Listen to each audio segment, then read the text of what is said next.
भारतीय जनता पक्ष अमरावती जिल्हा इतका मोठा आहे, पूर्ण देश इतका मोठा आहे की त्यामध्ये सगळेजण जे पात्र असतात ते प्रयत्न करतात, त्याचा विचार केंद्रीय निवडणूक आयोग करतो, केंद्रीय निवडणूक समिती करते.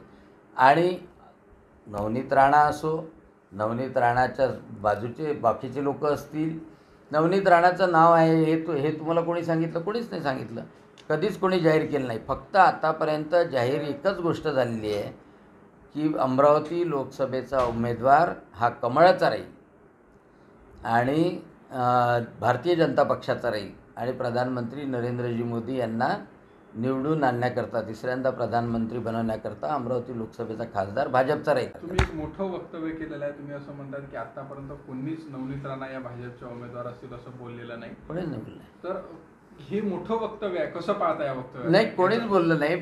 देवेंद्रजी फडणवीस आणि चंद्रशेखरजी बावनकुळे या दोघंही निसंदिग्धपणे त्यांनी सांगितलं आहे की अमरावती लोकसभेचा उमेदवार हा भारतीय जनता पक्षाचा असेल, त्याचं चुनाव चिन्ह कमळ राहील आणि प्रधानमंत्री नरेंद्रजी मोदी यांना तिसऱ्यांदा प्रधानमंत्री बनण्याकरता अमरावती लोकसभेचा खासदार हा भारतीय जनता पक्षाचा निवडून येईल, एवढंच वक्तव्य केलेलं आहे. कोणाचंही नाव कोणत्याही नेत्यांनी घेतलेलं नाही. नवनीत असणार का? भाजपने पत्ता कट केला समजायचं का? एकच मला माहीत आहे, जिल्हाध्यक्ष या नावाने कोणतंही नाव कोणी घेतलेलं नाही. हा अमरावती लोकसभेचा खासदार भारतीय जनता पक्षाचा राहील, कमळावर राहील.